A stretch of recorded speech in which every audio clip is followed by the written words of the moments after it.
पिताजी के दर्शन हुए, मैं कहाँ है? बेटा धीरज रखो, सफर की थकान उतार लो, धीरे धीरे सब बता दूंगी। मेरी थकान तो पिताजी के दर्शन करते ही दूर हो जाएगी। बेटा पहले कुछ खा पी लो, फिर धीरे धीरे। है अभी अभी जहाँ अस्थायी समुद्र अपनी लहरें मार रहा था और वहाँ एक घूंट पानी तक दिखाई नहीं देता। एक घड़ी पहले जहाँ अनेक प्रकार के पुष्पों को अपने रंग बिरंगी पंखाड़ियों का अभिमान था और वहाँ एक हरा पत्ता दिखाई नहीं देता। एक पल पहले जिनको अपने राज्य का अभिमान था, लाखों आदमी जिनके इशारे पर खून बहाने को तैयार थे, जिनके चरण छूना पृथ्वी भी अपना अहोभाग्य समझती थी, आज एक रोटी के टुकड़े के मोहताज दर बदर मारे मारे फिरते हैं और कोई पूछता तक नहीं। प्रभु तुम्हारी लीला तुम ही जानो। तो ये जी मुझे अति शौक है कि तुम हर वक्त ऐसी बातें करती रहती हो जिससे मुझे अति क्लेश होता है और मेरा दुख खाम खा विशेष होता है। मैं पहले से ही इन अवस्थाओं को देखकर डरता था और इसलिए तुम्हें अपने साथ आने के लिए मना करता था। मैं अच्छी तरह जानता था कि स्त्रियों के अंदर धैर्य की भावना बड़ी कम होती है और उन्हें तुच्छ सी बात का बहुत गम होता है। इसलिए तुम अभी भी लक्ष्मण के साथ अयोध्या लौट जाओ और यहाँ के कष्ट अधिक सहन न करो। लक्ष्मण तुम्हें सही सलामत वहां पहुंचा आएगा और अधिक भी देर नहीं लगाएगा। नहीं नहीं स्वामी जी, मुझे कष्ट का तो क्लेश मात्र भी ख्याल नहीं है। जो ही बैठे बैठे तबीयत में मलाल आ गया और माता जी की वृद्धावस्था का ख्याल आ गया। परमेश्वर के वास्ते ऐसा काम ना कीजिए और मुझे अपने चरणों से दूर करने का नाम ना लीजिए। लक्ष्मण जरा देखना तो आज इस जंगल के जंगली जानवर इतना क्यों तलमिला रहे हैं और इन पर कौन सी मुसीबत आई है जो इन्होंने ऐसी भगदड़ मचाई है। जो आ गया भ्राताश्री।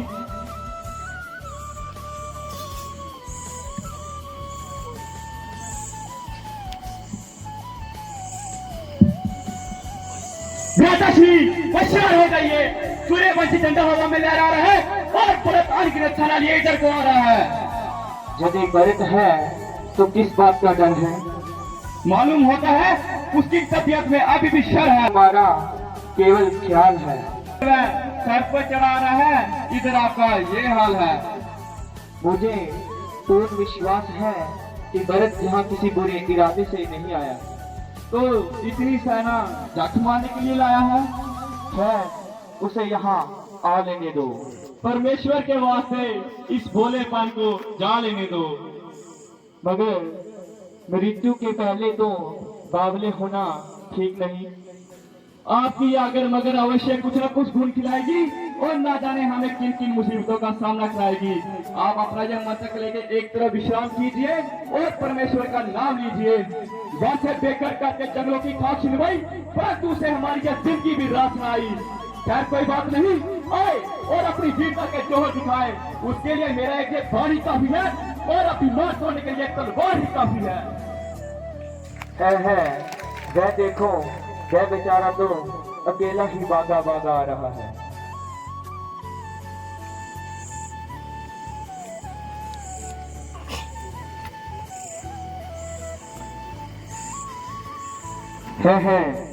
भरत कहो, चित्त तो प्रसन्न है मेरे भाई, तुम रोते क्यों हो? यदि मैं स्वप्न में भी तुम्हें रोता हुआ देख लेता था तो पसीने से तर बेतर हो जाता था। इसलिए प्यारे भाई जरा अधीर ना बनो और जो कुछ रंजनीति का कारण हो वो शीघ्र बताओ।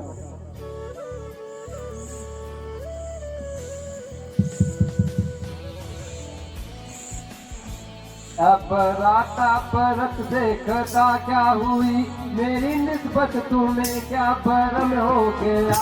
अपराता परत देखता क्या हुई, मेरी निस्बत तुम्हें क्या भरम हो गया।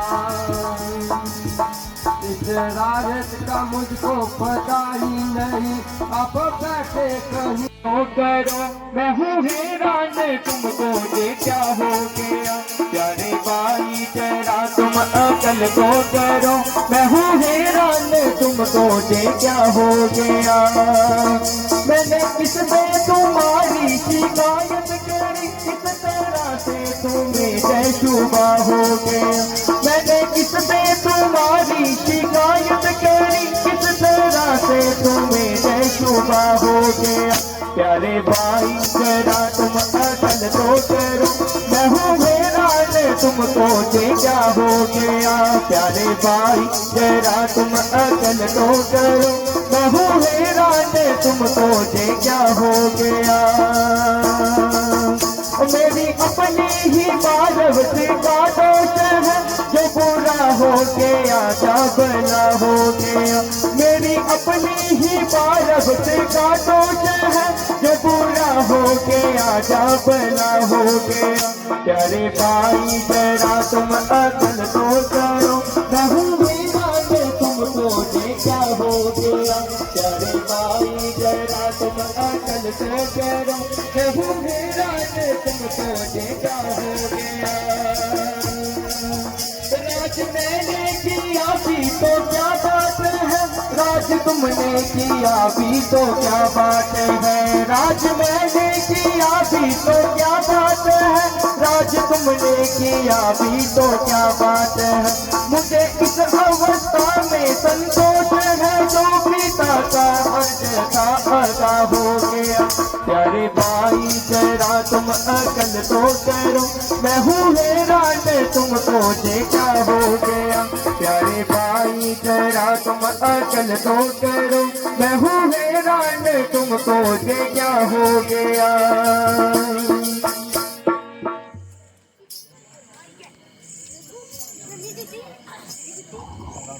प्यारे भरत, मुझे तुम्हारी निस्बत ना कोई शिकायत है और ना माता कई पर कोई अफसोस है। हाँ भ्राता जी, ये मेरे ही पूर्व कर्मों का फल है। ये तो शत्रुघ्न जी भी भागे भागे आ रहे हैं। भाई साहब, एक शत्रुघ्न क्या कि माता कौशल्या व माता सुमित्रा, गुरु वशिष्ठ जी और ऋषियों के साथ तस्वीर ला रहे हैं, और मेरी जन्मती शत्रु भी साथ में आ रही है। भरत जी, मुझे अति खेद है कि तुमने समस्त कुल को कलेश देना मंजूर किया।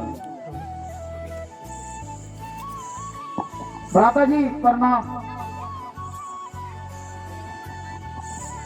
माता जी प्रणाम। भ्राता जी प्रणाम।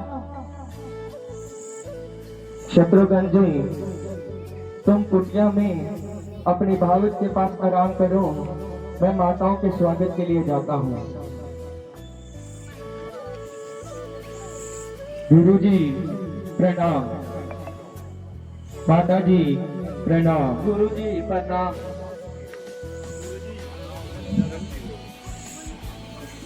माता जी प्रणाम। माता जी प्रणाम। माता जी प्रणाम। माता जी प्रणाम।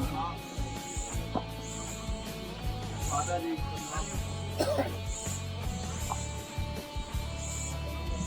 माता जी, आपने इस दूर दराज की व्यर्थ तकलीफ उठाई है मेरी माता, आप बोलती क्यों नहीं? कहिए, तबीयत तो अच्छी है? हाँ बेटा, अच्छी हूँ। माता जी, आप किसी प्रकार का ख्याल न करें, और अपनी तबीयत पर मलाल ना करें। जब पारस का चक्कर जरूर सामने आना था, आपका तो यूं ही बहाना था। ओहो कैसे गरीब है, बेचारे की मुंह में तो जुबान भी नहीं। शोक कि महाराज आपके अंतिम समय भी दर्शन ना कर सके। है माता जी, यह क्या कहा? हाँ बेटा, अब तुम्हारे सिर पर आपके पिता का साया भी नहीं रहा। हाय हाय, यह क्या गजब हुआ और पिताजी का परलोक हुआ। इधर तुम बन को सुधारे तो वो जाता रहा। हाय पिताजी, आपने भी किसके सहारे छोड़ दिया।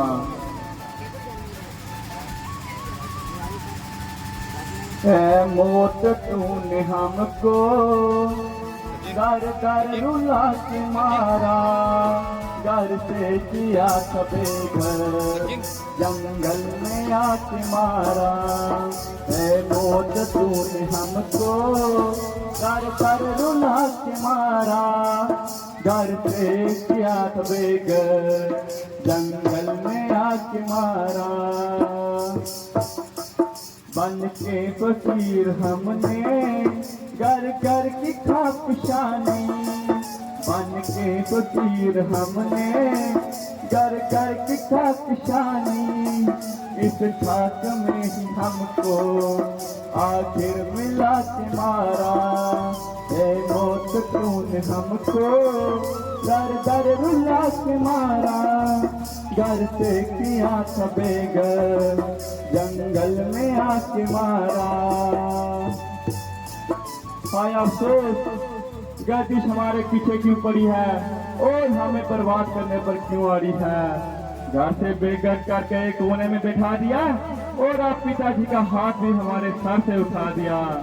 ऐ जालिम मौत, तुझे थोड़ा तो जबर करना था, कम से कम 14 वर्ष का इंतजार तो करना था।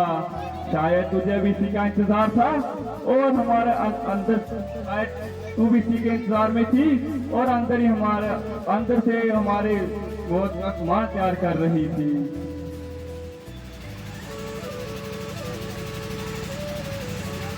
बेटा सब्र करो, आप रोने धोने से कुछ नहीं बनेगा, क्योंकि आप ये फजूल ही रोना है। महाराज ने आप किसी तरह भी जिंदा नहीं होना है। एक मुसीबत हो तो सब्र करूं, मुसीबतों का तो ठिकाना ही नहीं रहा।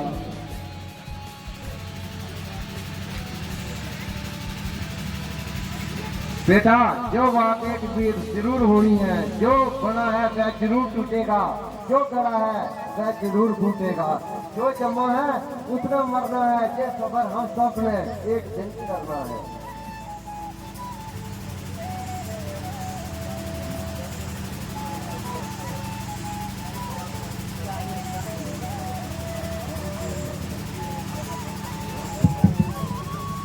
कहूँ क्या दर्द दिल अपना मुसीबत का सताया हूँ। कहूँ क्या दर्द दिल अपना मुसीबत का सताया हूँ। दुखी हो करके है प्राता तुम्हारी शरण आया हूँ। दुखी हो करके है प्राता तुम्हारी शरण आया हूँ। अभी दिन से बरस के खेलने के और खाने के खेलने के और खाने के, मगर मैं इस अवस्था में ही लाबा रस बनाया हूँ। मगर मैं इस अवस्था में ही लाबा रस बनाया हूँ। कहूँ क्या दर्द दिल अपना मसीह मुसीबत का सताया हूँ, कहूँ क्या दर्द दिल अपना, मुसीबत का सताया हूँ। बसाया है पिता का गोद माता, ये भी चीनी है गोद माता की चीनी है। नसाया है पिता का गोद माता, ये भी चीनी है गोद माता की चीनी है। जमाना हो गया दुश्मन, किसी को भी न बाया है। जमाना हो गया दुश्मन, किसी को भी न बाया है। कहूँ क्या दर्द दिल अपना, मुसीबत का सताया हूँ। दुखी हो करके प्रार्थना तुम्हारी करने आया हूँ। दुखी हो करके प्रार्थना तुम्हारी करने आया हूँ। कहीं लाश कहीं फटकार योरती कार पड़ती है, योरती कार पड़ती है। कहीं लाश कहीं फटकार योरती कार पड़ती है, योरती कार पड़ती है। शुरू से मैं गोया लेक जेलक वाके आया हूँ। शुरू से लक वाके आया हूँ। कहूँ क्या दर्द दिल अपना, मुसीबत का सताया हूँ। दुखी हो करके प्रार्थना तुम्हारी शरण आया हूँ। चलो बाप नहीं तो मैं भी अपने प्राण दे दूंगा, मैं अपने प्राण दे दूंगा। चलो बाप नहीं तो मैं भी अपने प्राण दे दूंगा, मैं अपने प्राण दे दूंगा। कदम का करके आया हूँ अकेले, वापस जाने की कदम करके आया हूँ अकेले, वापस जाने की। कहूँ क्या दर्द दिल अपना, मुसीबत का सताया हूँ। दुखी हो करके प्रार्थना तुम्हारी करने आया हूँ। दुखी हो करके प्रार्थना तुम्हारी करने आया हूँ।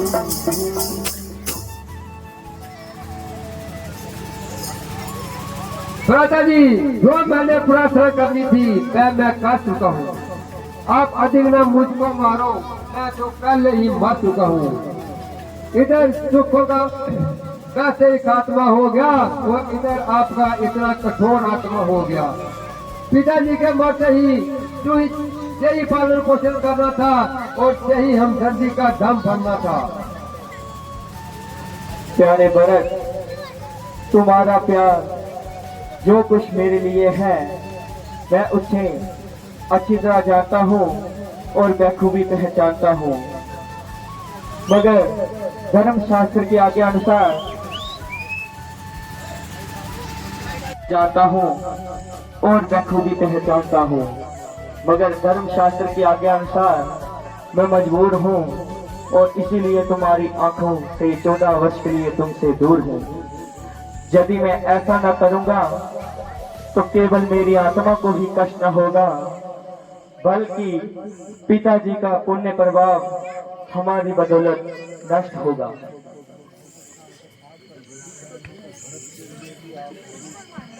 यदि आपका यही धर्म है तो भरत के लिए भी इससे बढ़कर कौन सा शुभ कर्म है। आपके चरणों में निवास करूं और 14 साल के लिए वनवास करूं। प्यारे भाई, तुम्हारी इस राय से मुझे इत्तलाक है, क्योंकि वनवास का हुक्म सिर्फ राम के लिए है, ना कि तमाम के लिए है। हाँ, तुम यूं कहो लक्ष्मण यहाँ किस लिए आया है, तो इसके लिए पिताजी ने ऐसा कोई आदेश नहीं सुनाया है। यह अपनी मर्जी का ही मुख्तियार है और जहाँ चाहे वहाँ रहने को तैयार है। यदि तुम भी यहाँ डेरे डालोगे तो बूढ़ी माताओं का क्या होगा? क्या बाप दादा का राज मिट्टी में मिलेगा?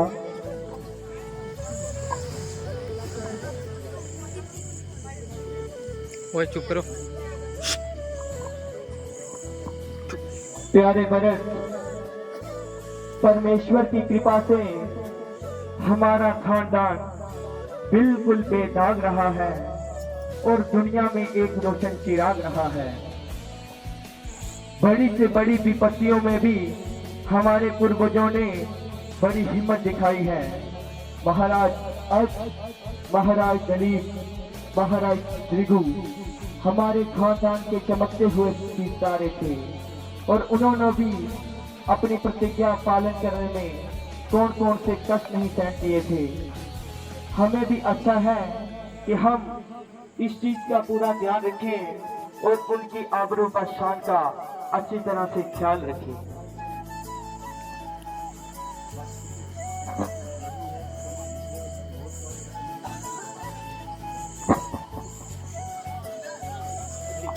भगत, अब उचित यही है कि तुम अयोध्या लौट जाओ और वहाँ राज कार्य में अपना ध्यान लगाओ।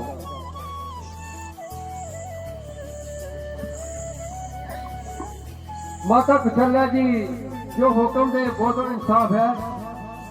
हाँ हाँ, मुझे कब इनकार है।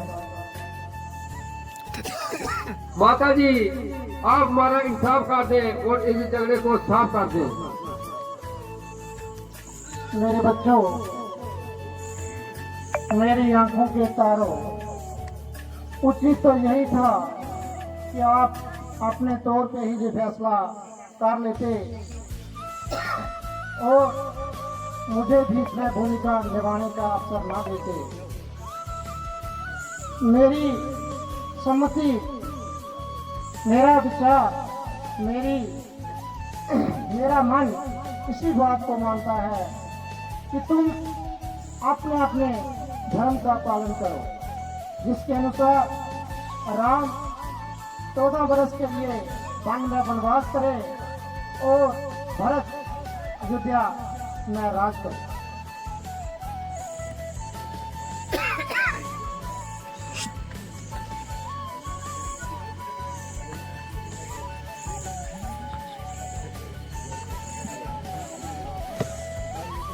भाई, ये तुम्हारी भूल है, बल्कि माता का फैसला तो मेरे अनुकूल है,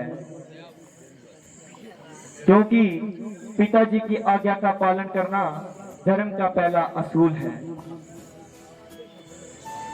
माता जी आप खुले शब्दों में फरमा दीजिए और इस झगड़े को निपटा दीजिए। बेटा, तुम दोनों कुशल्या के नेत्र हो। रघुकुल की यही रस्म है। रघुकुल रीत सदा चले आई, प्राण गई पर वचन न जाई।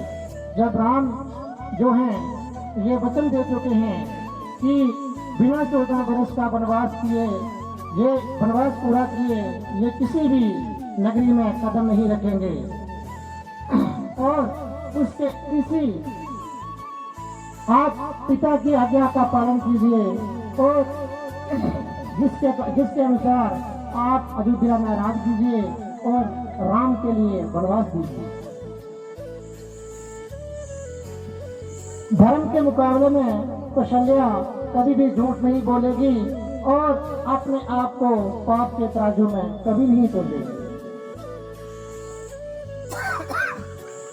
हाय क्या करूं, भारत को हर तरह से मजबूर किया जा रहा है और जबरदस्ती आपके चरणों से दूर किया जा रहा है। अच्छा, आप इतनी कृपा कीजिए कि अपनी खड़ाऊ मेरे को दे दीजिए। मैं इन खड़ाऊ को अपने साथ ले जाऊंगा और तक अयोध्या को इन्हीं से ही सजाऊंगा। मगर इस बात का ध्यान रखना, अगर 14 वर्ष के बाद एक भी दिन ऊपर लगाओगे तो भारत को जीवन नहीं पाओगे। प्यारे भाई, मैं इस बात का इकरार करता हूँ कि 14 साल समाप्त होते ही तत्काल आऊंगा और एक दिन भी देर न लगाऊंगा।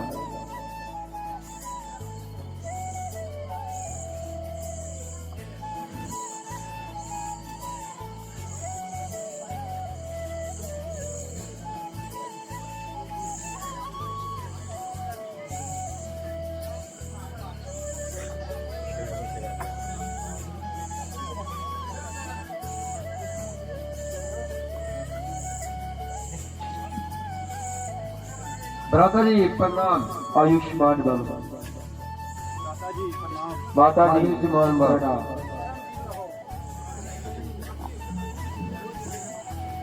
माता जी प्रणाम।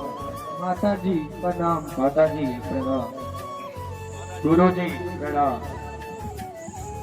भ्राता जी प्रणाम।